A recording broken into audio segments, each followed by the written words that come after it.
Abrimos nuestras Biblias, por favor, ahí en este momento para ver nuevamente lo que nos dice la palabra de Dios en el 9º capítulo de esta epístola tan maravillosa de Pablo a los Romanos. Romanos capítulo 9, estamos en medio de un estudio muy especial.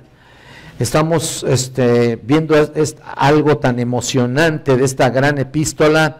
Hemos ya estado moviéndonos frase por frase, como ustedes se pueden dar cuenta, hemos visto verso tras verso, párrafo tras párrafo, capítulo tras capítulo, a través de todas estas grandes verdades, y nos encontramos ahora en el 9º capítulo de Romanos, y estamos tratando con el tema de la voluntad soberana de Dios, no solamente para Israel, sino para todo el mundo.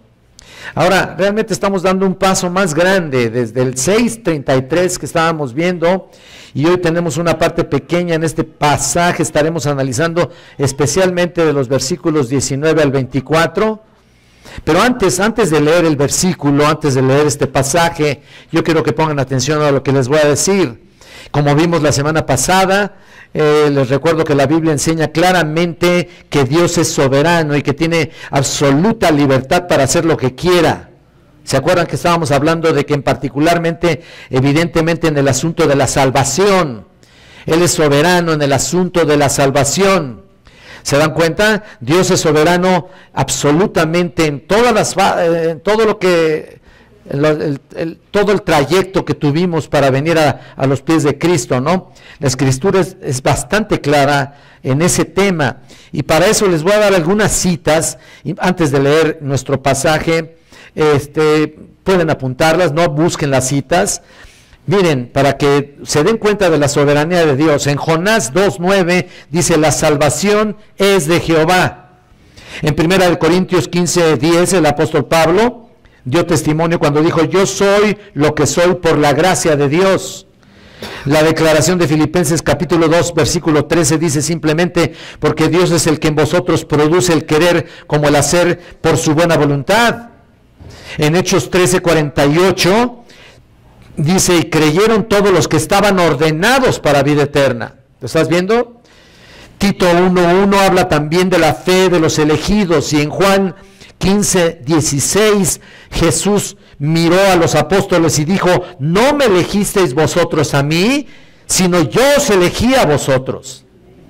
Estas son algunas muestras de las tremendas afirmaciones de la soberanía de Dios en la salvación. En Efesios 1:3, ¿se acuerdan lo que dice? Leemos: nos escogió desde antes de la fundación del mundo. Es algo muy importante ahí, porque hemos sido predestinados para adopción.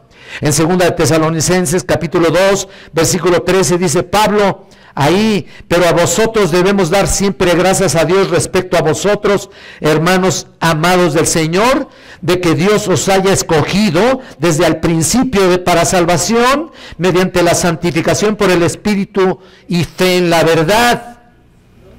Y luego vimos en 2 de Timoteo 1:9 también dice: quien nos salvó y nos llamó con llamamiento santo, no conforme a nuestras obras, sino según el propósito suyo y la gracia que nos fue dada en Cristo Jesús antes de los tiempos de los siglos.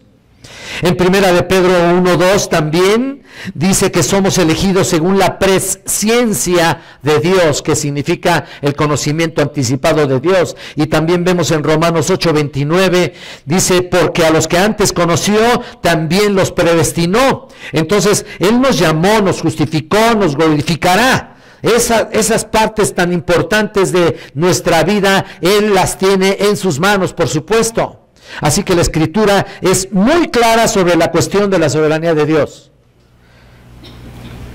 Por supuesto, en la salvación y en muchas cosas, por supuesto. Aquí estamos hablando de la salvación. Y Pablo presenta esta verdad aquí en nuestro texto de Romanos 9. Y quizá aquí es la parte más amplia de la enseñanza sobre este tema. y también pudiéramos llamar un poco polémica al respecto, porque vamos a ver algunas cosas muy importantes, realmente exige nuestra atención cuidadosa a este texto. Vamos a darle lectura, por favor, sigan con su vista en el versículo, desde el versículo 14 al 24, aunque realmente vamos a darle lectura desde el 19 al 24, mejor dicho. Vean. Pero me dirás, ¿por qué pues sin culpa? Porque ¿quién ha resistido a su voluntad? Mas antes, oh hombre, ¿quién eres tú para que alterques con Dios? Dirá el vaso de barro al que lo formó, ¿por qué me has hecho así? ¿O no tiene potestad el alfarero sobre el barro para hacer de la misma masa un vaso para honra y otro para deshonra? ¿Y qué? Si Dios, queriendo mostrar su ira y hacer notorio su poder, soportó con mucha paciencia los vasos de ira preparados para destrucción y para hacer notorias las riquezas de su gloria, las mostró para con vasos de misericordia que Él preparó de antemano para gloria, a los cuales también ha llamado, esto es, a nosotros, no solo a los judíos, sino también a los gentiles. Nota ahí algo muy importante. La semana pasada nos hacíamos una pregunta. ¿Se acuerdan que decíamos que no? ¿Qué pasa con los judíos? Ellos también sabían de la bendición de Dios, de la salvación de Dios, también conocían a Dios como su Dios, y ahora, ¿qué pasa con ellos? Están en incredulidad prácticamente.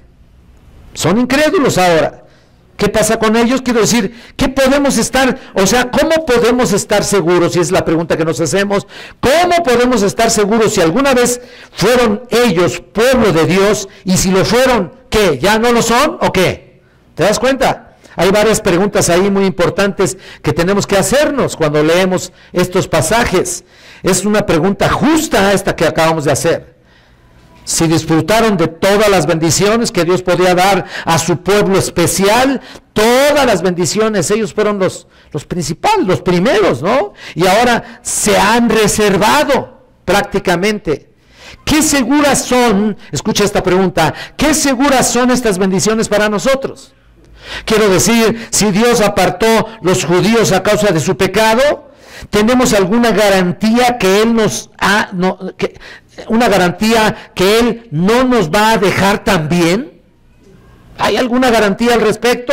¿Y qué hay? Si todo esto es cierto y toda esta nueva alianza es cierto, si todo este evangelio del Nuevo Testamento es verdad, si este nuevo mensaje de Jesucristo es verdadero, entonces ¿por qué el pueblo de Dios, los judíos en particular, no lo creyeron?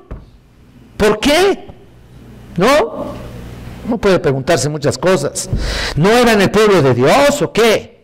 ¿No eran ellos los que tenían las escrituras? ¿No tenían todas las ventajas? ¿No tenían todas las promesas? ¿No tenían todos los pactos a la mano? ¿No era el pueblo de Dios? ¿No eran ellos los que tenían realmente las escrituras originalmente? ¿No eran los que sabían mejor que nadie quién era Dios? Si es cierto, entonces, ¿por qué lo rechazaron? ¿Te das cuenta?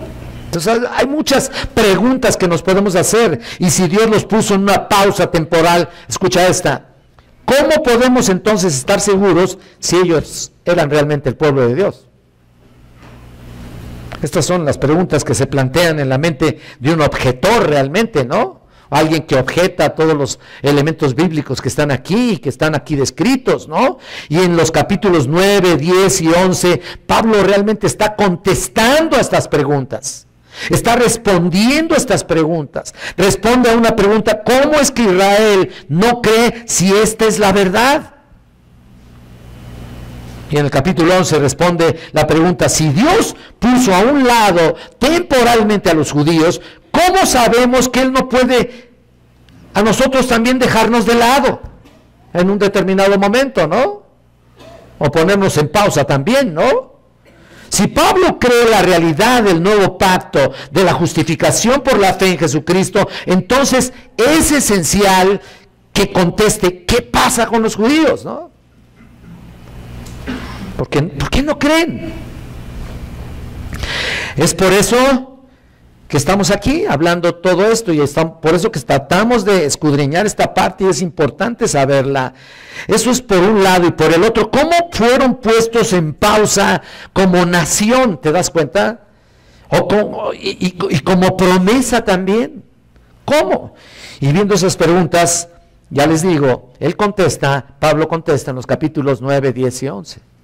Está contestando todas estas preguntas. Ahora, ante todo, en el capítulo 9, ya que hemos estado aprendiendo, Pablo demuestra, ¿se acuerdan que vimos que demuestra que la incredulidad de Israel no afecta o no viola la integridad de Dios? Lo vimos la semana pasada. No viola el carácter de Dios, no altera la palabra de Dios, no niega las promesas de Dios, y tú vas a ver que no faltará que los objetores o los polémicos de alguna manera de cualquier etapa o de cualquier época de la vida, los que traen todo a la lógica, ¿no? ¿Te das cuenta? Hay tanta gente que trae toda la lógica, van a decir, bueno, si Dios hizo todas las promesas para Israel, y Dios dio todas las bendiciones a Israel, y Jesús mismo dijo que la salvación viene de los judíos, y ahora si Israel se ha reservado, ¿qué? ¿No ha violado su propia naturaleza de Dios? Ya saben, los que tienen la lógica en su mente, ¿no?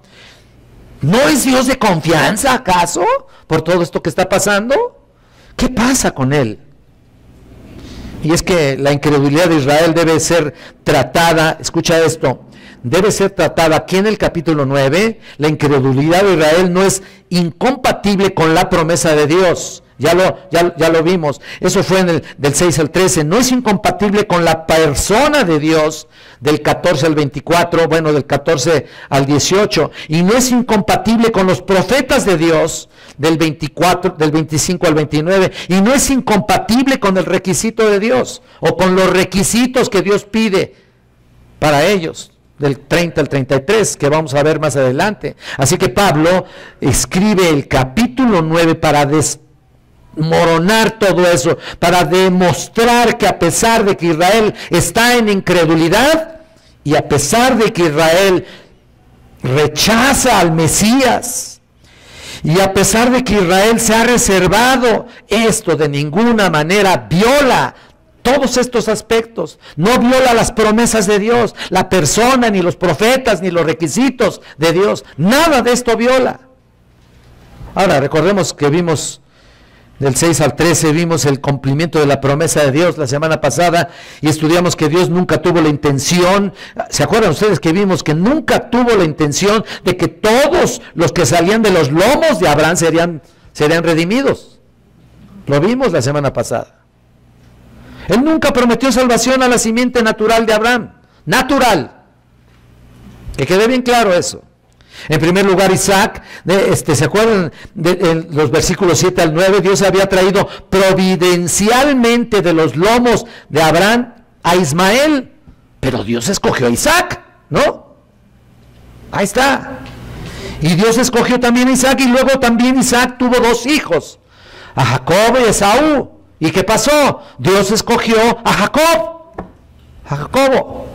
Ahí está. Así que Dios nunca quiso que toda la nación entera, toda la descendencia de los lomos de Abraham iba a creer. Nunca pensó eso. Bueno, no es que no lo haya pensado, sino simple y sencillamente no era la redención para todos. Y eso no fue una violación de la promesa de Dios. No lo es de ninguna manera. Fue un remanente que Dios seleccionó, siempre fue un proceso selectivo. ¿Se acuerdan que estuvimos viendo eso? Proceso selectivo. Dios selecciona. Así que la idea es muy clara, hay un remanente en la historia de Israel que son los elegidos, el verdadero Israel dentro del Israel natural. No estamos hablando aquí de nosotros como iglesia. El verdadero Israel dentro del Israel natural, como nación. ¿Se dan cuenta? Entonces, y luego el segundo punto que se presenta del 14 al 24, que ahorita estuvimos leyendo, vimos que la incredulidad de Israel no es incompatible con la persona de Dios, y le pusimos como título, por supuesto, a este mensaje adicional, el cumplimiento de la promesa de Dios, especialmente a Israel. Sí, porque está hablando de Israel, pero es para todos. Y vimos que Dios elige, y si Dios nos elige, entonces, ¿qué? Si Dios elige, ¿es injusto por no elegir a los demás? Bueno, vamos a verlo. Eso no es ser injusto, pudieran algunos objetar a Dios, ¿no es cierto? Pudieran algunos polémicos ahí empezar a entrar en polémica y a decir todo esto. Quiere decir que si Dios solo elige a unos y a otros no, ¿eso significa que Dios es injusto? No. Tal como está planteada la pregunta, ¿hay injusticia? Vean el versículo aquí, en el 19. Bueno, ¿hay injusticia de Dios? Mira nada más, no la hay, por supuesto que no. O sea, desde el 14, ¿no? Ahí está, en ninguna manera, en ninguna manera. No, no, no, no y no. Y la respuesta es esa, es la palabra ginotoin en griego, es una palabra muy fuerte en el griego. Y simplemente, sencillamente dice, no, no, no, Dios no lo quiera, no, de ninguna manera. Esa es literalmente la respuesta. No, Dios no es injusto. Dios no puede hacer mal. Para nada. Al contrario, Dios es justo. Y que quede así bien claro, en Génesis 18:25 dice, el juez de toda tierra no ha de hacer lo que es justo. ¿Te acuerdas lo que dice ahí? Apúntale ahí, Génesis 18:25. Él no tiene ninguna capacidad, escucha esto, de inconsistencia. De ninguna manera. No tiene capacidad de iniquidad, de ninguna manera. No tiene capacidad de injusticia, de ninguna manera. Dios no tiene capacidad para la maldad. No, no, no, no y no. Él no tiene capacidad para el pecado. Bueno, y tú lo sabes, en el Salmo 7:9, Él es llamado el justo. Y alguien podría decir, a ver, demuéstramelo. Bueno, claro que sí. La Biblia está llena de estas respuestas. Y podemos ver también en Éxodo 33:19, y está citado en el versículo 15, pues Moisés dice, tendré misericordia del que yo tenga misericordia, y del que yo tenga, y del que yo tenga misericordia me compadeceré. Dice él, y puedes ir al Pentateuco y a la revelación inicial de Dios a Moisés, y cuando Dios se reveló como un Dios selectivo, pero es un Dios justo. Punto. Pablo toma esas dos pruebas de la Escritura, es maravilloso. Solo cita las Escrituras, es increíble. Y dice el versículo 15, pues Moisés dice, ¿lo estás viendo? Ahí, estamos yendo un poquito al contexto aquí. Y cita prácticamente Éxodo 33:19. Y luego también ves en el 17, porque la Escritura dice a Faraón, y ahí que está citando Éxodo 9:16. En el 17. Entonces Pablo está dando dos citas del Antiguo Testamento. Si crees que Dios elige a las personas para ser salvados y los elige antes de nacer, antes de que hayan hecho cosas buenas y malas, ¿te suena eso injusto? Por supuesto que no. Pablo dice que Dios no es injusto, sino justo, y para demostrarlo, estas dos pruebas fueron importantes.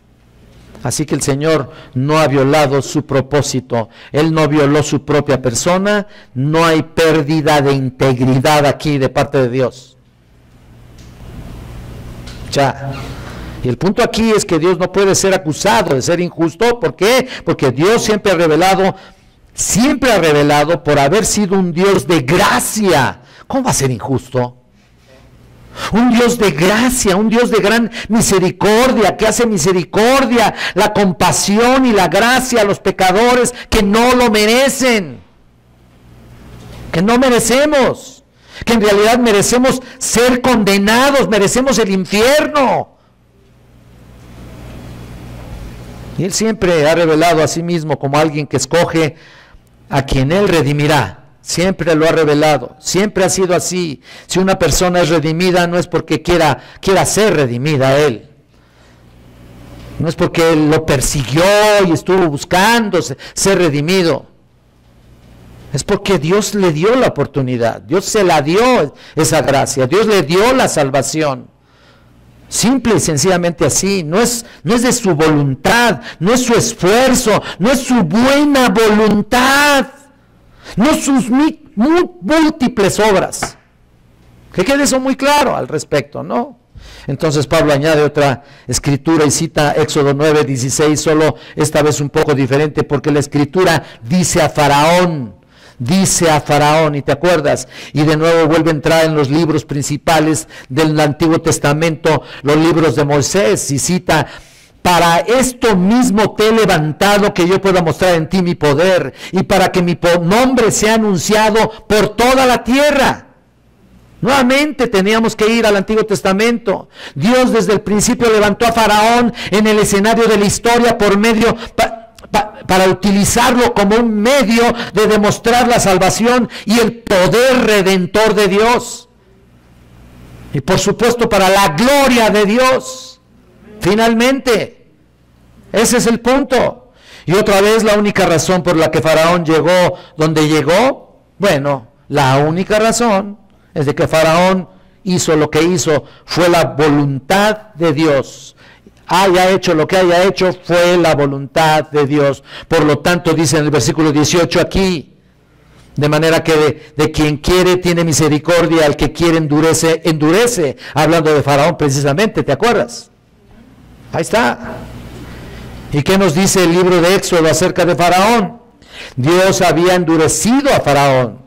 Dios se reveló desde el principio para ser un Dios que escoge quien Él tiene misericordia y lo elige, y de quien quiere endurecer también endurece. ¿Te das cuenta? Ahí están los dos aspectos materialmente prácticos, por decir así, de Dios. Dios escoge aquel que tiene misericordia, del que tiene misericordia, y endurece a quien tienen que endurecer. Y por eso les cité precisamente lo que dice aquí de Faraón, ¿no? Ahí está. Él escoge, en otras palabras, Él se revela, no hay cambio, Él es justo, Él elige ser misericordioso, Él escoge también endurecer, porque Él es Dios y Él es libre de hacer lo que Él quiera. ¿O no? Podemos verlo también en el 11:7, mira lo que dice en el 11:7. De Romanos también. ¿Qué pues? Dice: lo que buscaba Israel no lo ha alcanzado, pero los escogidos sí lo han alcanzado, y los más fueron endurecidos. ¿Lo estás viendo? Tremendo, ¿no? El versículo 8, como está escrito: Dios les dio espíritu de estupor, ojos con que no vean y oídos con que no oigan hasta el día de hoy. Digo, estamos hablando aquí que esto se escribió hace 2000 años, bueno, pues yo lo puedo actualizar también y puedo decir que efectivamente hasta el día de hoy ese pueblo permanece endurecido. Pero se ve duro, ¿no? Realmente se ve duro, es cierto, se ve duro. Entonces aquí estamos entrando en el siguiente paso. ¿Cuál es el cumplimiento de la voluntad soberana de Dios? Bueno, ya vimos que Él tiene misericordia de quien tiene misericordia y también endurece a quien endurece. Así que si esa es la voluntad soberana de Dios, pues vamos a ver varias preguntas aquí y regresamos a nuestro texto. Y mira, por eso está otras preguntas aquí. Ya llegamos al punto y veremos la primera pregunta: ¿por qué pues sin culpa, no? Aquí está en el versículo 19, vamos a leerlo. Pero me dirás: ¿por qué pues sin culpa? Porque ¿quién ha resistido a su voluntad? Y la pregunta se puede hacer, es que si Dios escoge a quien Él va a salvar y escoge a quien Él va a endurecer, ¿cómo puede? Escucha esto: si Dios escoge a quien Él va a salvar y escoge a quien Él, o mejor dicho, escoge a quien va a endurecer, ¿cómo puede encontrar defectos en mí? Si yo no tenía nada que ver con él, de todos modos, esa es la cuestión. Una vez más estamos aquí con una mente polémica, ¿no? Tenemos que tener estas preguntas de personas realmente no redimidas que cuestionan a Dios para todo, ¿no? Y entonces alguien se pudiera preguntar todo esto. Y ahí estamos con una mente carnal y la respuesta, ¿qué es? Bueno, mira, puedes seguir diciendo si somos... Tú puedes pensar o puede alguien pensar si somos marionetas, si no somos más que víctimas de una elección divina. ¿Cómo puede Dios culparnos de algo, no? Si de todas maneras Él va a tener misericordia de unos y de otros va a endurecer. ¿Cómo va a culpar a los demás? Estamos hablando de alguien que entra en polémica, ¿no? Si Dios me endurece, ¿cómo puede enviarme al infierno eterno cuando Él mismo me endureció? Fíjate, lo que estoy diciendo. ¿Cómo puede culparme? ¿Cómo puede condenarme? Eso mismo se preguntan muchos, ¿no? Fíjate lo que dicen, si yo soy lo que soy por decreto divino, ¿quién va a resistir a su voluntad? Quiero decir, si Dios quiere que yo sea endurecido, si Dios quiere que yo sea salvo, ¿quién puede resistirse a eso? Si es su voluntad que si por sí sola ya está determinada y su voluntad es irresistible en relación a quién salva y a quién se pierde, entonces, ¿cómo puede hacerme responsable? ¿O cómo puede culparme, no? Dios. Esas preguntas y muchas más pueden hacerse a Dios, ¿no? Y por eso hay muchos que se enfrentan a Dios y le preguntan y levantan todo tipo de polémica y todo tipo de rebelión contra Él para hacerle este tipo de preguntas. Pero mira la respuesta, y vamos al versículo 20. Mas antes, oh hombre, ¿quién eres tú para que alterques con Dios? ¿Lo estás viendo? Dirá el vaso de barro al que lo formó, ¿por qué me has hecho así? ¿Quién eres tú para que alterques con Dios? O sea, ¿cómo te atreves a hacer esa pregunta, oh hombre? ¿Cómo te atreves? Esta no es una suposición falsa. Dios elige quién será salvo. Y Dios hace elegir a aquellos que se endurecen, que están endurecidos de por sí. Si eso fuera una suposición falsa, habría corregido aquí Pablo, ¿no? Pero no lo corrigió, él dice, cierra la boca. En otras palabras, no hagas esa pregunta. En otras palabras, no impugnes el carácter de Dios.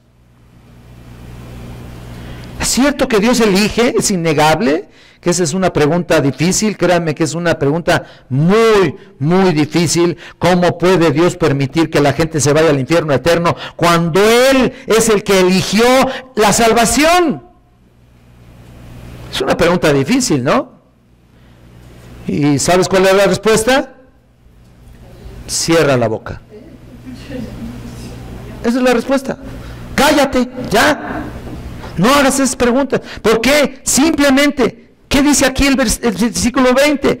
¿Quién eres tú para ponerte al tú por tú con Dios? ¿Quién eres tú para que alterques con Dios?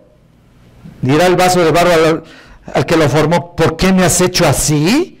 ¿Te imaginas el barro diciéndole al alfarero, oye, espérate, si yo no quiero ser jarrito, siquiera, peor, ¿no? Que si es de Guanajuato, ¿no?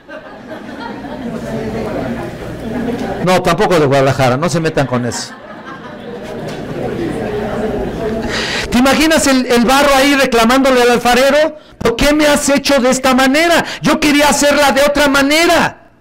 ¿Tendrá capacidad la arcilla para reclamarle a Dios al respecto? Mira, si eres un endeble, escucha esto, pusilánime gusano, con apenas algo de cerebro. No estoy insultándolos a ustedes, ¿eh? No, estoy hablando de aquellos que altercan con Dios. ¿Tú altercas con Dios? Si eres un pusilánime, gusano, que con apenas algo de cerebro, ¿quién eres tú para ponerte de pie y decirle, bueno Dios, esto no me parece justo? ¿Habrá quien lo diga? Por supuesto que sí.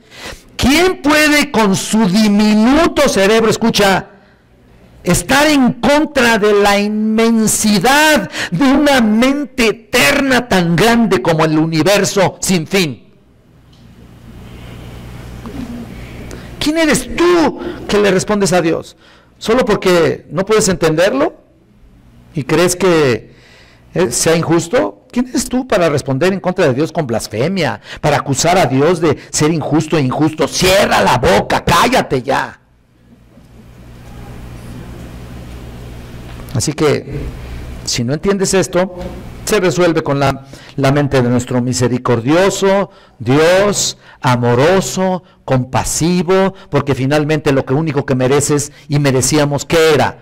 La condenación eterna, el infierno vil, y por gracia de Dios estamos aquí alabando su santo nombre, ¿no es cierto? Entonces, ¿qué le vamos a hacer? ¿Quién puede altercar con Dios después de ser salvo? ¿Quién? Entonces no desconfíes del carácter de Dios, y es que no tenemos suficiente información. Si te das cuenta, en realidad no hay, y aunque la hubiera, mira, nuestro cerebro no la captaría, Si con esto apenas ya estamos volviéndonos locos, ¿no? Mira, 66 libros aquí, y apenas te sabes como Juan 3:16 y otros 4 versículos. Y pues no puedes ponerte al brinco con el Señor, para nada. Si no lo entendemos, si no lo tenemos en mente ahí, se resuelve, fíjate, simple y sencillamente, con pensar que Dios es misericordioso, amoroso, compasivo. Entonces no desconfíes del carácter de Dios, y es que no tenemos realmente una información, porque esa información está más allá de tu capacidad para comprender. Y por eso no lo consigues, porque hay puntos sin resolver. Tenemos que entender eso, sin esperanza en la Escritura, porque nunca pudiera resolverse con la mente humana, porque tenemos mente limitada, apenas si comprendemos lo esencial. ¿Y qué hacemos? ¿Cuestionamos a Dios por eso? No. Génesis 18:25, el juez de toda tierra no ha de hacer lo que es justo, como les leí al principio. Claro, vivimos por la fe, escucha, no por la lógica, por fe, no por lógica, no por razón. La razón nos llevará hasta un límite y luego se detiene, y luego, ¿qué va a pasar después de que lleguemos hasta un límite? ¿Sabes qué? Luego estamos fuera del juego, ¿no? Dios no es responsable, escucha esto, frente a criaturas pecadoras finitas. No se hace responsable por eso. Así que tendríamos que establecer al hombre con un estándar más alto, ¿no? Un estándar más alto que Dios, y decirle a Dios, mira Dios, tú no estás viviendo a mi nivel, ¿no? Me parece que estás fuera de base aquí. O ponte a mi nivel, si no, pues ¿cómo le vamos a hacer? Y mira, y de todas maneras, ni siquiera así comprenderíamos todo. Y eso es exactamente lo que quisieran muchos intelectualoides que andan por ahí queriendo razonar lo que es irrazonable, irracional. Ahí está. Creen que pueden ser superiores a Dios y tener la libertad de reclamarle todo lo que sea posible. Es una arrogancia de la peor especie. Y noten otra vez, Pablo hace referencia a una analogía del Antiguo Testamento. Dirá el vaso de barro al que lo formó, ¿por qué me has hecho así? Eso es absurdo. Mira lo que dice Isaías 64, por favor. Vamos a Isaías para que lo veas alternadamente con este pasaje. Isaías capítulo 64, versículos del 6 al 8. Y fíjate cómo comienza, ¿no? Aunque vamos a ver precisamente esta analogía, pero mira, comienza aquí en el 6, si bien todos nosotros somos como suciedad y todas nuestras justicias como trapos de inmundicia y caímos todos nosotros como la hoja y nuestras maldades nos llevaron como viento, nadie hay que invoque tu nombre, que se despierte para apoyarse en ti por lo que escondiste de nosotros tu rostro y nos dejaste marchitar en poder de nuestras maldades. Ahora pues, Jehová, tú eres nuestro Padre, nosotros barro, ¿estás viendo? Y tú, el que nos formaste, así que obra tus manos, obra de tus manos somos todos nosotros. Obra de tus manos, ahí está la imagen del alfarero y el barro. ¿Cómo podría entonces la arcilla atreverse a cuestionar a Dios? ¿Por qué me has hecho así? Absurdo, absurdo, absurdo. Si sabemos que Dios es justo, Dios es santo, Dios es amoroso, compasivo, misericordioso, y aún no comprendemos en su totalidad sus atributos. Mira, estamos luchando aquí en el estudio de la mañana, tratando ahí de comprender los atributos. No podemos entender bien los atributos. ¿Cómo podemos llevar a Dios a juicio y creer que vas a ganar? Lutero le dijo a Erasmo un día, la razón humana nunca puede comprender cómo Dios es bueno y misericordioso, escucha, y en su mente hacer un Dios de su propia fantasía, que a nadie condena, y todo es bien recibido, y se compadece de todo el mundo. No pueden comprender cómo un Dios justo puede condenar a aquellos que han nacido en el pecado y no pueden ayudarse a sí mismos, sino que por su propia naturaleza continúan en el pecado y siguen siendo hijos de ira. Fin de la cita. Terrible. Y mira, la respuesta es que Dios, en serio, es incomprensible. Es la verdad. Por eso Pablo exclama aquí en el 11:33, mira, vamos otra vez al 11:33. Oh, profundidad de las riquezas de la sabiduría y de la ciencia de Dios, cuán insondables son sus juicios e inescrutables sus caminos. ¿Por qué? ¿Quién entendió la mente del Señor? ¿O quién fue su consejero? ¡Wow! Mira eso. Así que Pablo se basa en la analogía del vaso del vaso de barro y el que lo formó, y de esa manera podemos ver que es incomprensible. Veamos la siguiente punto, la siguiente pregunta. ¿No tiene potestad el alfarero? Versículo 21. ¿Lo estás viendo? Vamos a leerlo todo. ¿O no tiene potestad el alfarero sobre el barro para hacer de la misma masa un vaso para honra y otro para deshonra? Mira por un momento conmigo a Jeremías. Vamos a Jeremías para que lo compares. Vamos a comparar ese Jeremías tanto también como Romanos aquí, pero vean. Jeremías capítulo 18, versículo 3 al 6.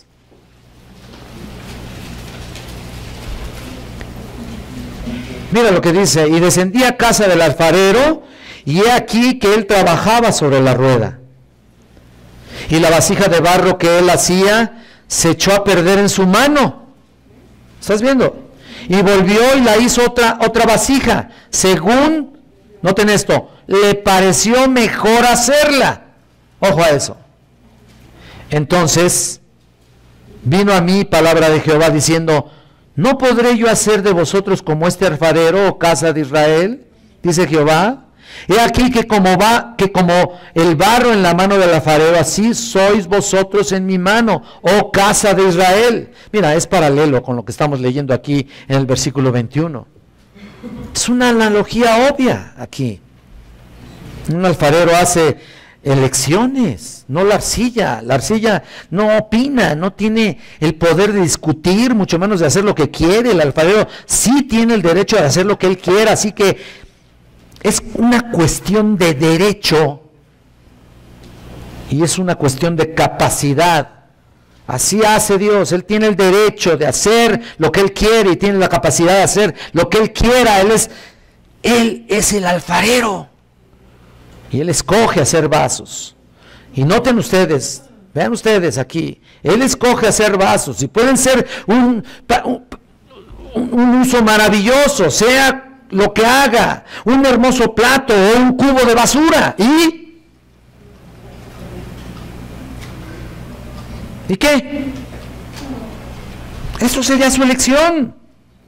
Por eso dice, o no tiene potestad el alfarero, o no tiene potestad. Mira, la palabra potestad es la palabra exousia.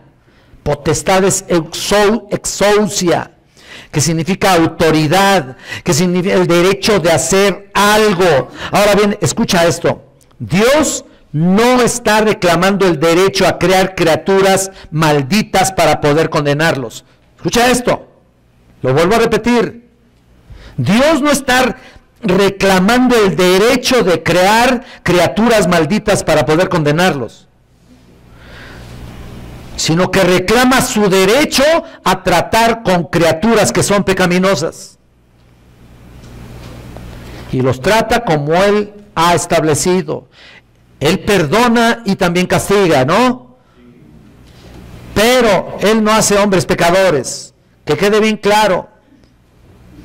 Pero Él elige escuchen esto, Él elige a disposición de los hombres que son pecadores. Dios no es responsable de que los hombres son pecadores, la Escritura lo deja bien claro. Y si lo has olvidado, mira, vamos a Santiago, por favor. Vean Santiago 1, versículo 13. Es un pasaje que tú conoces muy claro. Mira, cuando alguno es tentado, no diga que es tentado de parte de Dios, porque Dios no puede ser tentado por el mal, ni Él tienta a nadie. ¿Lo estás viendo? Mira, y lo conoces. Dios no creó el mal. Dios es muy limpio de ojos para ver el mal. Lo dice la Escritura. No se puede considerar con la iniquidad o compaginar con el pecado, con la maldad de ninguna manera. Cuando Dios hizo todo, Él lo hizo todo y lo hizo bien. ¿Te acuerdas que cuando lo miró y dijo que era bueno en gran manera? Él lo hizo bien. Pero Dios se reserva el derecho de hacer con las criaturas ya pecaminosas lo que le plazca. Ya pecaminosas, lo que su voluntad desea. Ahora Pablo concluye con estos 3 versículos para aplicar esta analogía, y regresemos a Romanos, y sigue con mucho cuidado esta parte última. Y se hace otra pregunta, ¿no es cierto? El versículo 22 al 24, ¿y qué? Si Dios, queriendo mostrar su ira y hacer notorio su poder, soportó con mucha paciencia los vasos de ira preparados para destrucción, y para hacer notorias las riquezas de su gloria, las mostró para con los vasos de misericordia que Él preparó de antemano para gloria, a los cuales también ha llamado, esto es a nosotros, no solo a los judíos, sino también a los gentiles, de los gentiles. Nota eso. Muchos han entendido mal esta parte. Han entendido realmente muy mal. Mira, dice, ¿y qué? Si Dios, lo estás viendo aquí, ¿y qué? Si Dios ejercita su elección divina en la autoridad soberana, hacer cosas o hacer algunos vasos de misericordia, mientras que otros están haciéndose vasos de ira, ¿y qué? Es como decir, ¿y qué? Si Dios lo hizo, ¿qué derecho tienes tú? ¿A cuánto asciende tu capacidad para comprender esto? Otra vez, llegamos al punto, ¿no? Otra vez estamos con eso. ¿Tienes autoridad para cuestionar a Dios? Bueno, pues hazlo. A ver si puedes, ¿no? Dios tiene el derecho de mostrar su ira, ¿no es cierto? ¿Tú crees eso? Por supuesto que sí. ¿Dios tiene derecho de mostrar su justicia santa? Sí. ¿Eso le da la gloria a Dios? ¿Es la gloria de Dios cuando Él reacciona con ira? Sí. ¿Es la gloria de Dios cuando Él reacciona con el justo juicio santo? Sí, porque ese es el elemento del carácter de Dios. ¿Es la gloria de Dios cuando Él demuestra su misericordia? Sí. ¿Cuando Él demuestra su gracia? Sí. ¿Cuando Él demuestra su compasión? Sí. ¿Él es menos Dios cuando reacciona así? No. Y si Él es completamente Dios, escucha, entonces Él se reserva como santo, como Dios santo y justo, entonces su gracia se revela para algunos y su juicio para otros, ¿no? ¿O no? Claro que sí. Así que si Él tiene el derecho de mostrar su misericordia, su gracia, su justicia santa, y que, si lo que estás viendo en el 22, y que ahora, mira esto, si Dios queriendo mostrar su ira, ahí está, significa que no es un simple deseo de hacerlo, no es un capricho de Él, de decir, bueno, lo voy a tener que hacer, o lo voy a hacer, lo tengo que hacer, sino queriendo, mira, no solamente es eso, sino va más allá, y no es capricho, simple y sencillamente aquí, queriendo mostrar su ira significa queriendo fuertemente hacerlo. Dios quiere mostrar su ira y no por eso deja de ser Dios. ¿Por qué? Porque Él quiere rebelarse en contra del pecado, ¿no? ¿No es eso? ¿No es eso el punto? Y mira, he aquí una respuesta teológica para cualquiera que pregunte o cualquiera que te pregunte. La entrada del pecado en el mundo era necesario para que Dios pudiera manifestar su ira, su juicio, su santa ira y su venganza y su justicia. Fue necesario. Tenía que hacerlo. La gente dice, pero ¿por qué permitió Dios el pecado? ¿No has oído eso? ¿Por qué Dios permitió el pecado? Sino aquel, ellos se imaginan un Dios así de toda amor, ¿no es cierto? Que no condena a nadie, que todos hacen sus pecadotes y de todas maneras, no importa, Dios se manifiesta en tu vida y que tú tienes a Dios en ti mismo. ¿Has oído eso? Tienes a Dios en ti mismo. Dicen, ay Dios, qué blasfemia, ¿no? Qué bárbaros, ¿no? ¿Cómo Dios se va a prestar a los pecadotes de toda esa gente, no? Para nada. Dios permitió el pecado, escuchen esto, para mostrar su ira santa. ¿Te checa o no te checa? Y eso no fue pecado. Mostrar su ira santa no es que Dios esté pecando, que quede esto bien claro, ni alguna cosa por el estilo. Fue la revelación de la plenitud, de la gloria de Dios. Así que cuando te preguntas, ¿por qué Dios permitió el pecado? Creo que eso responde a este versículo y estoy seguro de lo que Pablo dice. Si Dios quiere mostrar su ira, pues adelante, ¿no? Adelante. Claro, yo estoy de este lado, ¿no? Tú espero que también, ¿no? ¿O no? Como 26 dijeron amén. Los demás, quién sabe, ¿no? No estoy tratando aquí de que respondan como yo quiero, ¿no? Ustedes lo saben en su corazón y saben y están seguros. Obviamente cuando Dios quiere demostrar su ira, es su ira santa, no es una ira maligna. No es una ira de maldad, no es una ira de capricho, es una ira santa. Y que la muestre con los pecadores. Bueno, que la muestre. Lástima de todos los que conocemos que no han venido a Cristo, ¿no? Y si no vienen nunca a Cristo, pues puede para ellos. Pero tienes que estar conforme al respecto. Dios es justo, recuerda. Y Él sabe perfectamente bien a quién elige, y a los demás pues ya estaban de todas maneras condenados, ¿no? Así que, ¿qué podemos hacer? Y alguien puede preguntar, ¿y si no hubiera habido pecado? Claro, no podría mostrar su ira, ¿no? Realmente, porque no habría elementos para hacerlo, no habría sido parte de Dios mostrar esa ira, y a lo mejor como fantasía, ay, ojalá que nunca hubiera habido pecado. Bueno, ojalá, sí, bueno, ese es un sueño, realmente llegaría el momento de la llegada del pecado tarde o temprano. Y Dios lo permitió y soportó el pecado con mucha paciencia, lo estamos viendo aquí. ¿Lo estás viendo ahí o no? En el 22.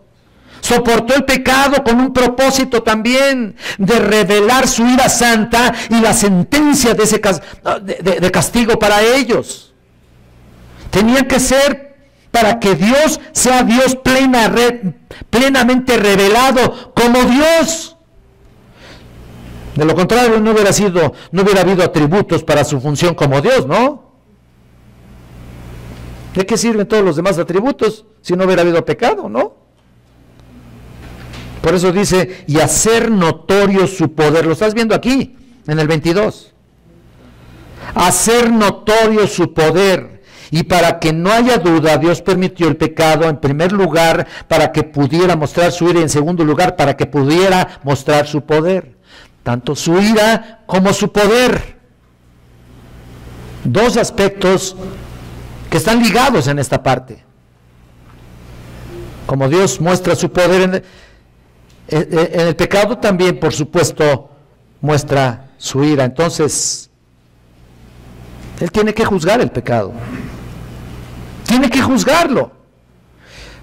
Vemos la ira de Dios en su juicio sobre el pecado. Puedes leer los últimos capítulos de Apocalipsis y te das cuenta precisamente lo que va a pasar ahí. Y verás el poder de Dios, verás la ruptura del mundo, y verás las plagas devastadoras que van a estar ahí en los 7 años de tribulación que Dios envía ahí a la tierra. Verás los grandes juicios de fuego ahí que Él traerá a los hombres. Y mira, y ni así. Verás todas las maldiciones que están ahí en Apocalipsis, todo lo que escribe ahí Juan, y verás el gran final de la conquista de Jesucristo, cuando venga en un caballo blanco. ¿Te acuerdas lo que dice ahí en Apocalipsis 19? Caballo blanco del cielo, llevando una espada, ropa salpicada de sangre, y Él viene a tomar la tierra para su posesión y establece su reino milenial, eterno y glorioso, ¿no? ¡Qué maravilloso! Y verás la derrota de los ejércitos del mundo que estuvieron en contra de Él, y después Dios muestra su poder en el juicio final. Ahí, todos ellos estarán ahí, todos los que no creyeron, todos los que no quisieron saber de Jesucristo, todos los que rechazaron a Cristo, todos los que realmente no han querido nada con Cristo, todos los que no se han convertido, todos los que han dicho que son cristianos y sus vidas dicen mucho que desear, como les decía anoche. Todos ellos van a estar ahí, si no se arrepienten. Ahí, delante del juicio del trono blanco. Y tiene el poder para sacarlos, incluso, escuchen esto, de sacarlos de las tumbas y llevarlos ante su juicio. ¿Para qué? Para condenarlos, para enviarlos al lago de fuego, para siempre. Ese es su poder. Así que existe el pecado con el fin de que Dios pueda hacer notorio su poder. Esa es la idea. Demostrar su poder, su naturaleza santa, y destruir el pecado, y su tremendo poder se muestra de dos formas. Como lo demuestra en su capacidad de juzgar el mal, óyeme, su capacidad de juzgar el mal y su capacidad para redimirnos del mal. Ahí están las dos formas ligadas. Entonces el pecado es un medio para que Dios sea glorificado realmente. Bueno, realmente todo, La salvación es un medio para que Dios sea glorificado, ¿no? Bueno, pues también la condenación también es un medio para que Dios sea glorificado. Y después de hacer notorio su poder, mira, soportó con mucha paciencia los vasos de ira preparados para destrucción. Esto está tremendo, ¿no? Preparados para destrucción. Él esperó pacientemente todo este tiempo y lo sigue soportando, ¿no es cierto? Todavía está. Imagínate, si tú no puedes soportar Cuando la gente, con tanto pecado que ves alrededor, tantas cosas que ves en internet, tanta porquería que existe sobre la tierra, y tú dices, ¡ay, Señor, qué les pasa? ¿Qué está pasando? ¿Ves el pecado por todos lados? No lo podemos, parece que no lo pudiéramos soportar, ¿no? Con unos cuantos añitos que llevas de vida, ¿no? Dios ha soportado con toda paciencia todo este tiempo.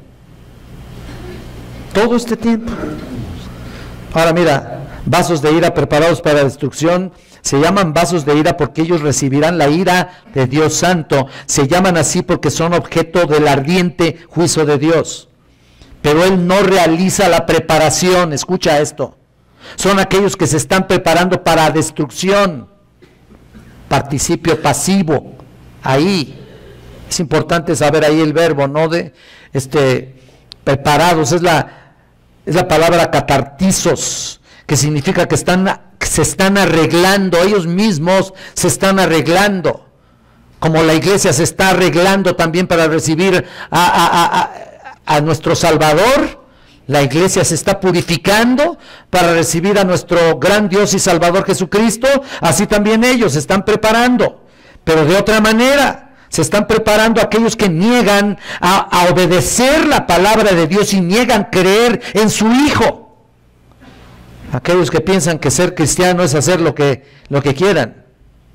Aquellos que han sido causa de tropiezo para muchos. Estos están siendo preparados a causa de su propio rechazo.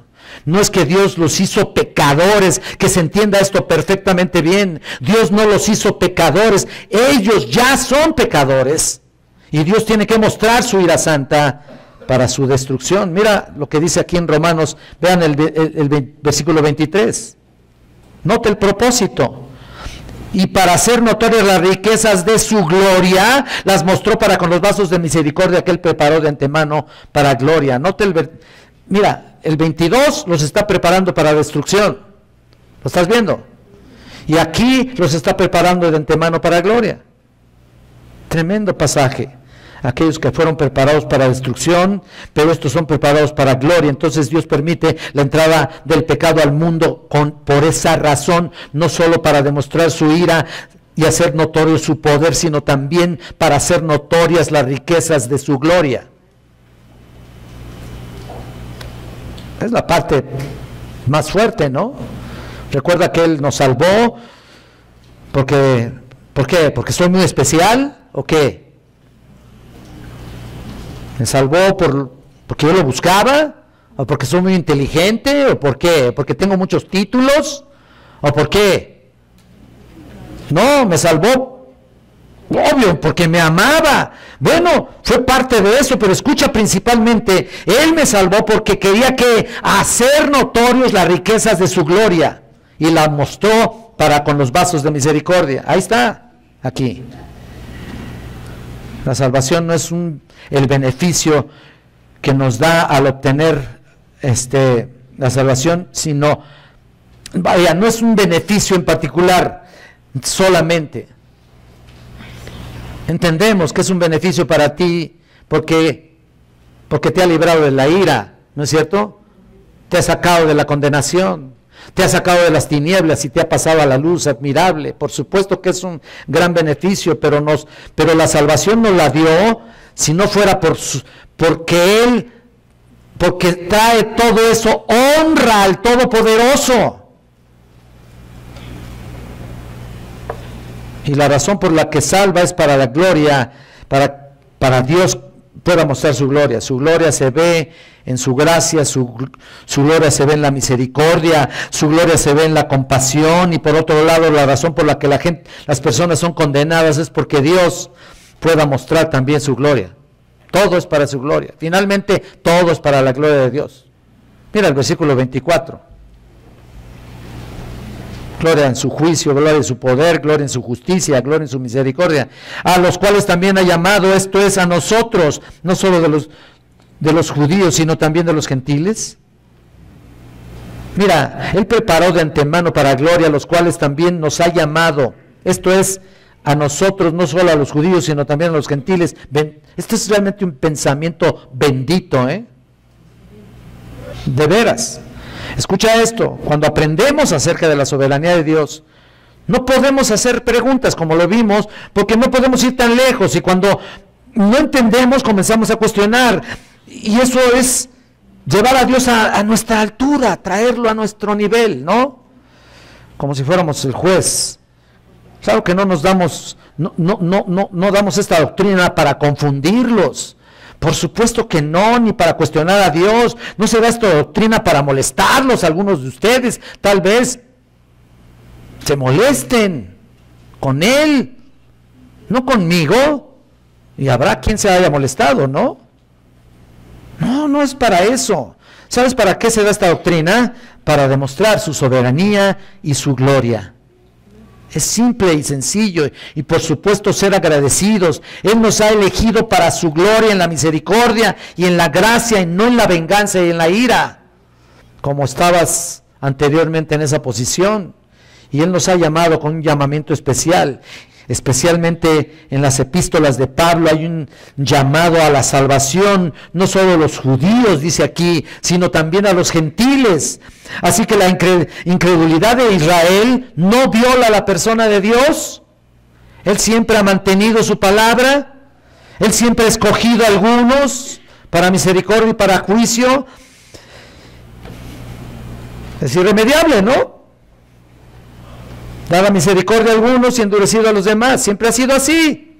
Cuando uno ve tanta misericordia que Dios ha mostrado y cómo ha juzgado el pecado, uno tiene que entender que Dios no hace distinciones o consideraciones de ninguna especie. Es decir, no importa quiénes seamos, no importa nuestra inteligencia, nacionalidad, rango, nivel, dinero, etcétera, nada.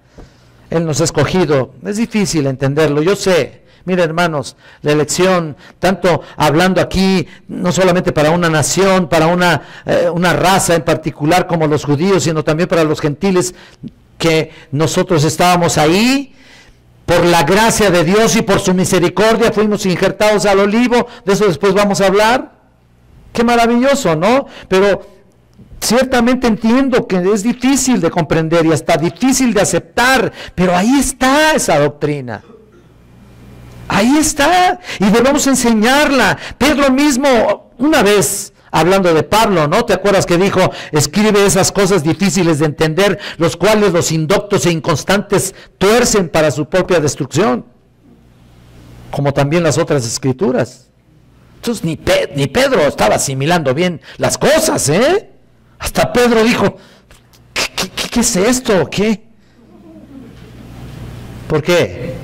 ¿Era un superdotado? Si no fuera por la gracia de Dios, no fue lo que es, no fuera lo que fue, ¿no? Igual con Pablo. Es más, él estaba escribiendo y te puedo asegurar que muchas cosas que estaba escribiendo decía, ¿qué pasó aquí, no? No es fácil de entender, por supuesto. Y mira, tenemos que aprender a vivir con esta tensión. La tensión no es un término teológico que yo lo he demostrado también cuando doy clases ahí en el seminario. Es un término teológico, a vivir con este tipo de tensiones. Es un término que de verdad tenemos que comprenderlo. Comprender la voluntad de Dios es como jalar para un lado y para otro. Ahí, comprender la voluntad de Dios y por otro lado la responsabilidad del hombre. Vamos a vivir así. Lo único que tenemos que hacer es aceptar en nuestros corazones, aunque no podemos entenderlo con nuestras mentes finitas, limitadas, afectadas por el pecadote, ¿no? ¿Qué hemos hecho toda tu vida antes de convertirte? Mira, puro pecado. Nos arrastrábamos, nos revolvíamos, hasta nos gozábamos en el pecado, ¿no? Cuando vienes a Cristo, pues no quieres entenderlo todo. Y como yo les digo a mis hermanos y les digo a los estudiantes también del seminario, simple y sencillamente cree esta doctrina, aunque no la entiendas. No tienes que entenderla, créela. ¿Por qué? Porque Dios lo dice y ahí está, y es difícil de comprender. Dios es soberano, Dios es glorificado tanto para un lado como para otro, como para juicio, como para gracia. Y cuando nos miramos y decimos que somos salvos, que hemos sido preparados para vasos para misericordia, no preparados para ira, le damos gracias a Dios, ¿no? O no sé tú cada mañana. Mira, son nuevas cada día las misericordias de Dios, ¿no es cierto? Entonces, espero que estemos quebrantados y arrodillados, perfectamente conscientes de que no podemos entender mucho, pero que glorificamos a Dios por la salvación que nos ha dado, ¿no es cierto? Ahí está el punto. Además, Dios no quiere que nadie se pierda, sino que todos procedan al arrepentimiento. Acuérdate, Jesús lloró. ¿Tú te acuerdas cuando iba a entrar a Jerusalén? ¿Te acuerdas que lloró? Y cuando dijo Jerusalén, Jerusalén, que matas a los que te predican, ¿no? Básicamente, ¿cuántas veces quise tenerte como la gallina tiene sus polluelos? ¿Y qué? ¿No? ¿Qué? No quisiste. ¡Qué tragedia! Entonces, el que viene a mí no le echo fuera. Así que, hermanos, esta es una doctrina para darle gracias a Dios, en comprender tu llamado, ese llamado que el Señor te ha hecho, esa inmerecida obra de gracia a tu corazón, que fuiste llamado sin merecerlo a una salvación plena y gloriosa.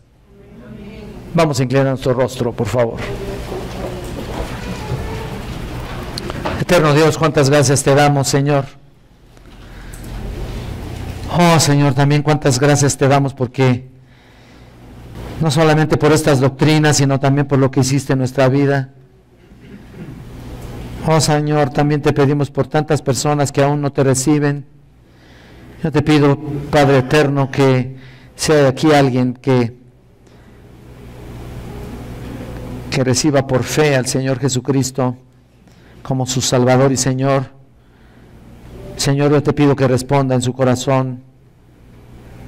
Bendito Dios, pongo en tus manos las personas que aún no se habían entregado, que hoy se entreguen rotundamente, que no estén preparados para ira, Señor.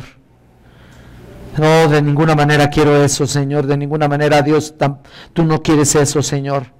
De ninguna manera lo quieres así.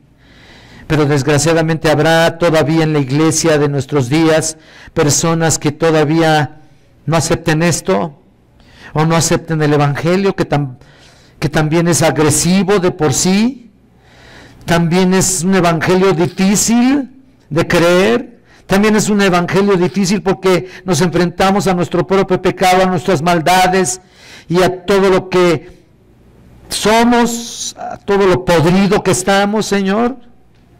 Es un evangelio agresivo. Pero, Señor, si aquí hay algunas personas que de alguna manera, Señor, todavía no han recibido tu bendita palabra, que hoy la reciban y que no sean ellos preparados para ira, sino que sean preparados como vasos de misericordia en esta tarde, Señor.